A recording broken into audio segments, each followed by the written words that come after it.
Hello friends, स्वागत है आप सभी का एग्जाम प्लेटफॉर्म में। तो आज हम लोग सीटेट जनवरी 2024 जिसमें आज हम लोग हिंदी के टोटल 30 क्वेश्चन को कवर करेंगे। तो ये पेपर आपका जो प्रीवियस ईयर का पेपर है जो 20 अगस्त 2023 को आपको पूछा गया था ऑफलाइन एग्जाम। तो ये आपका जो सोशल साइंस यानी कि पेपर 2 का जो हिंदी है, इसमें आज हम लोग टोटल 30 क्वेश्चन को कवर करेंगे। तो सबसे पहले आप लोग एग्जाम प्लेटफॉर्म पे नए हैं तो आप लोग एग्जाम प्लेटफॉर्म को ज़रूर सब्सक्राइब कर लीजिए। और फर्स्ट पेपर का हिंदी का भी जो है वीडियो अपलोड किया गया, आप लोग यदि नहीं देखे हैं तो उसे भी आप लोग देख सकते हैं।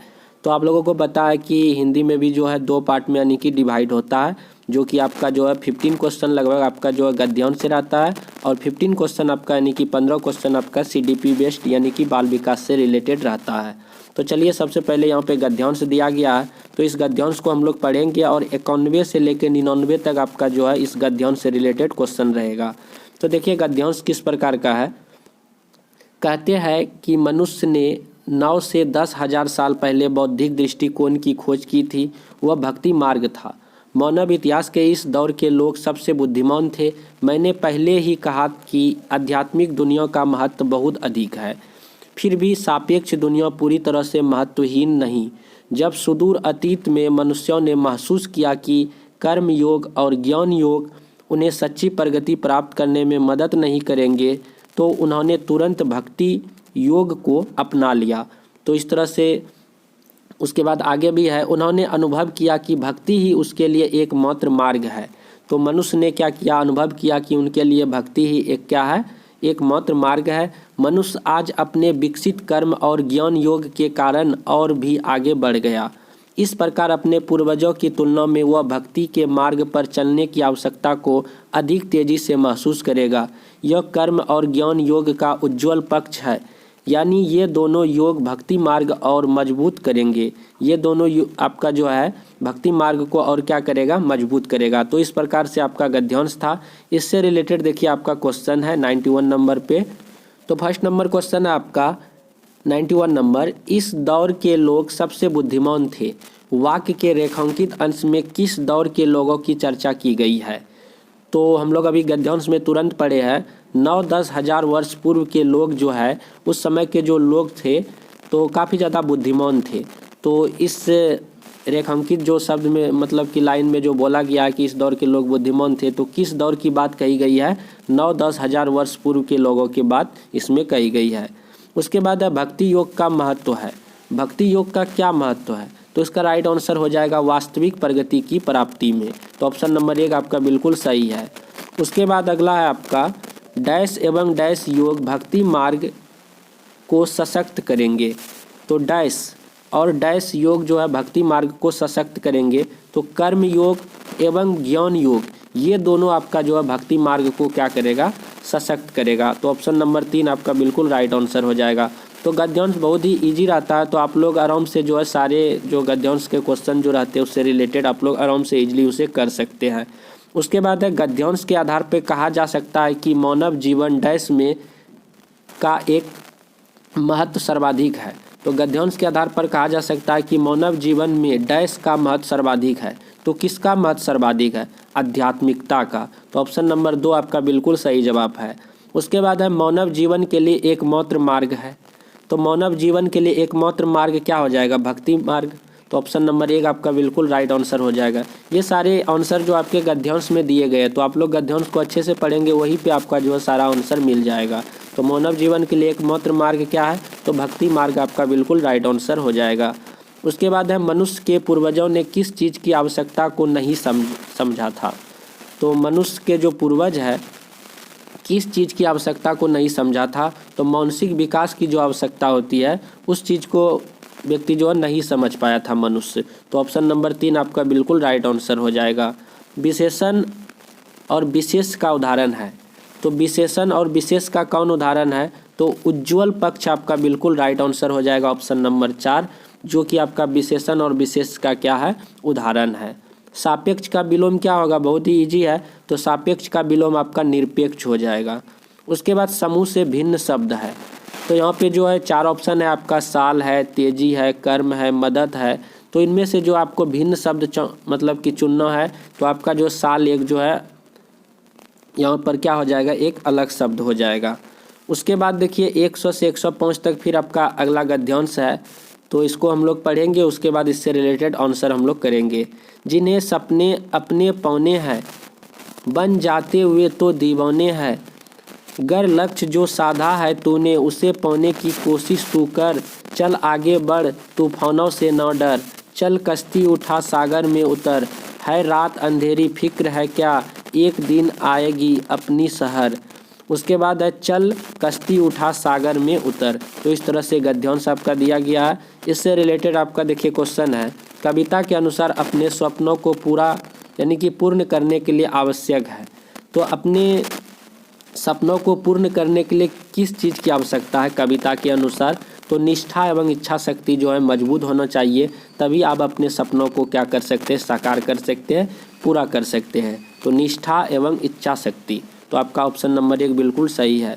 जीवन में सुख दुख आशा निराशा की स्थिति, तो जीवन में जो है सुख दुख और आशा निराशा की स्थिति जो है सदैव बनी रहती है। ऑप्शन नंबर 3 आपका बिल्कुल सही जवाब हो जाएगा। शहर का क्या अर्थ होगा, आपको बताना है कि शहर का अर्थ क्या हो जाएगा। तो यहाँ पे शहर का अर्थ आपका जो है सुबह हो जाएगा, यानी कि मॉर्निंग। ऑप्शन नंबर 1 आपका बिल्कुल राइट आंसर हो जाएगा। उसके बाद है आपका, कविता की कौन सी पंक्ति मनुष्य के मनोबल को बढ़ाती है। तो कविता की जो है कौन सी पंक्ति आपके जो है मनुष्य की मनोबल को बढ़ाती है। गर लक्ष्य जो साधा है तूने, एक दिन आएगी अपनी शहर। चल कश्ती उठा सागर में उतर। तो कौन सी पंक्ति मनुष्य की मनोबल को बढ़ाती है, तो ऑप्शन नंबर 3 चल कश्ती उठा सागर में उतर। ऑप्शन नंबर 3 आपका बिल्कुल राइट आंसर होगा। कविता के मुख्य स्वर के रूप में कौन सा वाक्यांश उचित है। तो यहाँ पे 4 ऑप्शन है, तो आपको बताना है कि कविता के मुख्य स्वर के रूप में कौन सा वाक्यांश उचित है। जो साधा है तूने, एक दिन आएगी, है अंधेरी रात। उसके बाद सागर में उतर, तो सागर में उतर आपका राइट आंसर हो जाएगा। फिक्र का समानार्थी शब्द क्या हो जाएगा, फिक्र का आपका जो है चिता हो जाएगा। ऑप्शन नंबर 1 आपका बिल्कुल राइट आंसर हो जाएगा, समानार्थी शब्द। उसके बाद देखिए अगला क्वेश्चन है आपका, यहाँ से बाल विकास मतलब रिलेटेड क्वेश्चन आपका शुरू होता है। शिक्षार्थी क्या करती है, उस उदाहरण को पढ़े और उदाहरण से मेल खाती हुई युक्ति का चयन कीजिए। क्वेश्चन है, यदि मुझे किसी का अर्थ समझ में नहीं आता तो मैं देखने का प्रयास करती हूँ। तो यहाँ पे क्वेश्चन है, यदि मुझे किसी का अर्थ समझ में नहीं आता तो मैं देखने का प्रयास करती हूँ। तो कौन सा ऑप्शन सही होगा, तो संदर्भ सामग्री की मदद लेना। जब किसी भी चीज़ को बच्चे जब समझ नहीं पाते हैं तो उस चीज़ को वह देखने का क्या करते हैं, प्रयास करते हैं। तो उस चीज़ को देखने का प्रयास करते, कहने का अर्थ हो गया क्या, वह संदर्भ जो सामग्री होगा उस चीज़ का वह क्या करेगा, बच्चे मदद लेगा। उसके बाद है, नैदानिक परीक्षणों का प्रयोग किसके आकलन के लिए किया जाता है। नैदानिक परीक्षणों का प्रयोग किसके आकलन के लिए किया जाता है। फर्स्ट में आपका पाठ्य वस्तु की मुख्य बिंदुओं का सारांशीकरण करने की योग्यता, शिक्षार्थियों को उपलब्धियों के क्रम में श्रेणीबद्ध करना। उसके बाद है आपका यहाँ पे और ऑप्शन यहाँ पे है ही नहीं, तो कुछ मिस्टेक हो गया शायद, जिसके कारण ऑप्शन यहाँ पे नहीं आ पाया। चलिए अगला क्वेश्चन देखते हैं, निपुणता परीक्षण सदैव किसका आकलन करते हैं। तो निपुणता परीक्षण जो है आपका राइट आंसर क्या हो जाएगा, भाषा का वह स्तर जहाँ विद्यार्थियों की पहुंच बन गई है। तो निपुणता परीक्षण सदैव किसका आकलन करेगा, भाषा का वह स्तर जहाँ विद्यार्थियों का पहुंच बन गई है। ऑप्शन नंबर 1 बिल्कुल राइट हो जाएगा। उसके बाद है, एक अध्यापक ने विद्यार्थियों को समूहों में विभाजित किया और हाथियों पर कहानी पढ़ने से पहले उनके बारे में आयोजित प्रश्नोत्तरी में भाग लेने के लिए कहा। यहाँ पर अध्यापक का क्या मतलब है, तो एक अध्यापक जो है विद्यार्थियों को जो समूह में पहले क्या कर दिया, विभाजित कर दिया और हाथियों पर कहानी पढ़ने से पहले उसके बारे में कुछ जो है प्रश्न किए। तो यहाँ पे अध्यापक का क्या मतलब है। फर्स्ट में टॉपिक के प्रति रुचि पैदा करना, बिल्कुल सही बात है। बच्चे को जब आप कुछ पढ़ाए, किसी भी टॉपिक को पढ़ाए, तो उससे रिलेटेड पहले बहुत सारे चीज़ों को बच्चे से पूछना चाहिए या उससे मतलब कि बताना चाहिए। तो ये यदि आप कर देते हैं तो बच्चे को जो है उस टॉपिक के प्रति जो है क्या हो जाएगा, रुचि मतलब कि पैदा हो जाएगा। तो उसके बाद वो बच्चे काफ़ी ज़्यादा जो है मतलब कि रुचिपूर्ण ढंग से उस चीज़ों को सीखने में सक्षम हो जाएगा। तो किसी भी चीज़ को, किसी भी टॉपिक को पढ़ाने से पहले बच्चे को उसके बारे में थोड़ा सा बता दिया कीजिए। उसके बाद है भाषा की कक्षा में एक विद्यार्थी अवरोध पैदा कर रहा है। भाषा की मतलब कि क्लास है, कक्षा है, उसमें कोई एक विद्यार्थी है जो क्या करता है, किसी प्रकार का बाधा उत्पन्न कर रहा है। तो इस विद्यार्थी के साथ किस तरह का व्यवहार किया जाना चाहिए? ऑप्शन एक है बच्चों को समाधान खोजने के लिए कहना चाहिए। जब बच्चे जो है बाधा उत्पन्न करे, किसी प्रकार का वह परेशानी दे, तो बच्चे को जो उससे जो भी उसका जो समाधान होता है उस चीज़ को खोजने के लिए कहिए। तब वह बच्चे जो अपने काम में वह क्या हो जाएगा, संलग्न हो जाएगा। उसके बाद है विद्यार्थी किसी विचार बिंदु पर मौनस मंथन करते हैं। मतलब विद्यार्थी जो है किसी विचार बिंदु पर वह मौनस मंथन करते हैं। उसके बाद है क्या, संयोजन करते हैं, प्रारूपण करते हैं, संपादन करते हैं और अंततः अपने कार्यों की पुनरावृत्ति भी करते हैं। इस प्रक्रिया के दौरान कौन सा कौशल प्रतिबिंबित होता है? तो लेखन कौशल।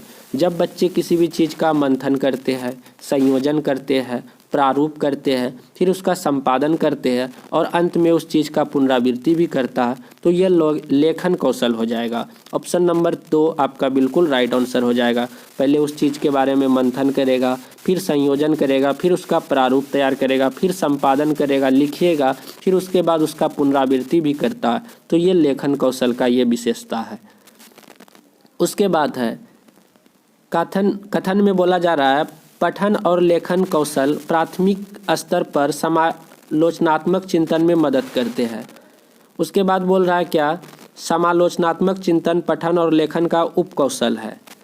कथन में बोला गया क्या, पठन और लेखन कौशल प्राथमिक स्तर पर समालोचनात्मक चिंतन में मदद करता है, बिल्कुल सही बात है। और तर्क में देखिए क्या कहता है, समालोचनात्मक चिंतन पठन और लेखन का उपकौशल है। ये उपकौशल नहीं है, तो इसीलिए ये गलत हो जाएगा। मतलब आपका जो है कथन सही है बट आपका जो तर्क जो है गलत है। तो ऑप्शन नंबर 3 आपका बिल्कुल राइट आंसर हो जाएगा। भाषाई कौशल सीखने का सर्वाधिक उपयुक्त तरीका आपको बताना है। 4 ऑप्शन है, तो इसका राइट आंसर क्या हो जाएगा, समावेशित युक्तियों के माध्यम से। तो ऑप्शन नंबर 2 आपका बिल्कुल राइट आंसर हो जाएगा। भाषाई कौशल सीखने का सर्वाधिक उपयुक्त तरीका क्या है, तो समावेशित युक्तियों के माध्यम से आप लोग क्या भाषाई कौशल को सीख सकते हैं। समावेशित युक्ति क्या होता है, समावेशित मतलब होता है जब सभी एक साथ मिल के जब चीज़ों को सीखते हैं वही समावेशित युक्ति हो जाता है। और बाहरी कड़ी को जोड़ के जब पढ़ा जाता है, एक ही कक्ष में सभी प्रकार के जब बच्चे मिल के जब अध्ययन करते हैं तो वही समावेशी कक्षा होता है। तो उसमें भाषाई चीज़ों को जो है अच्छे से सीखा जा सकता है। उसके बाद है विद्यार्थियों ने वर्णनात्मक कौशल का प्रयोग करना सीखा है या नहीं। विद्यार्थियों ने वर्णनात्मक कौशल को जो है प्रयोग करना जो सीखा है या नहीं, इस बात का आकलन करने के लिए अध्यापक को विद्यार्थियों को क्या करने के लिए कहना चाहिए। तो इसका फर्स्ट ऑप्शन आपका सही हो जाएगा, एक ऐसी घटना साझा करो जब उन्हें बहुत अचंभा हुआ हो। तो ऑप्शन नंबर 1 आपका बिल्कुल राइट आंसर हो जाएगा। उसके बाद है कक्षा 7 की अध्यापिका निर्धारित पाठ्य पुस्तकों के अलावा अन्य पुस्तकों के पठन को सुलभ कर रही है। वह किस तरह के पठन को समुन्नत कर रही है। तो यहाँ पे जो है कक्षा 7 की अध्यापिका निर्धारित पाठ्य पुस्तकों के अलावा अन्य पुस्तकों के पठन को क्या कर रही है, सुलभ कर रही है। तो वह किस तरह के पठन को समुन्नत कर रही है। तो ऑप्शन नंबर 1 आपका विस्तृत पठन आपका बिल्कुल राइट आंसर हो जाएगा, ऑप्शन नंबर 2। उसके बाद है प्रधान अध्यापिका ने भाषा अध्यापक को नए सत्र के लिए पाठ्य पुस्तकों तथा अन्य संसाधनों का चयन करने के लिए कहा। इसका चयन करते समय निम्नलिखित में से एक प्रासंगिक नहीं है। तो प्रधान अध्यापक जो है, हेडमास्टर जो है, वह भाषा अध्यापक को जो है एक नए सत्र के लिए, जो नए सत्र नए सेशन का जो शुरुआत होता है उसके लिए पाठ्य पुस्तकों तथा अन्य समाधानों का चयन करने के लिए कहा। तो इनका चयन करते समय निम्नलिखित में से कौन सा एक प्रासंगिक नहीं है, तो ये आपको बताना है। तो इसका राइट आंसर ऑप्शन नंबर 3 हो जाएगा, सामग्री की अवधारणात्मक जटिलता और गहनता। तो जटिलता वाली बात नहीं होती है, ये जो आपका निगेटिव थॉट हो जाता है। तो आपका ऑप्शन नंबर 3 आपका बिल्कुल राइट आंसर हो जाएगा। तो नहीं का जवाब नहीं में आपको देना है। तो यहाँ पे जटिलता वाली बात है तो ये निगेटिव हो जाएगा। उसके बाद है अध्यापक ने शिक्षार्थियों के द्वारा भाषा सामग्री के प्रयोग का निरीक्षण करने के लिए मानदंड निर्धारित किए। सामग्री के प्रयोग का निरीक्षण करने के लिए कौन सा मानदंड का सर्वाधिक रूप से महत्वपूर्ण और सहायक है। तो उपयोग, दोहराव और अभिव्यक्ति आपका ऑप्शन नंबर 4 बिल्कुल सही जवाब हो जाएगा। उसके बाद है 118, एक अध्यापक ने कक्षा 6 के विद्यार्थियों को कैप्शन यानी कि शीर्षकों के साथ एक फिल्म दिखाई। यह फिल्म पाठ्य पुस्तक के एक अध्ययन पर आधारित थी। कैप्शन के साथ दिखाई जा रही फिल्म किस बात के लिए प्रोत्साहित करेगी? तो एक अध्यापक जो है कक्षा 6 के विद्यार्थियों को जो है शीर्षक के साथ जो एक फिल्म दिखाई। यह फिल्म पाठ्य पुस्तक के एक अध्याय पर आधारित है, मतलब उसके जो 6 क्लास है तो उसमें जो एक पाठ होगा तो उसी पाठ पे किसी एक अध्याय पर आधारित है, तो उससे रिलेटेड बच्चे को क्या कर दिया, फिल्म दिखाया गया। तो ये जो है किस बात के लिए प्रोत्साहित करेगा वही आपको बताना है। तो यहाँ पे 4 ऑप्शन है।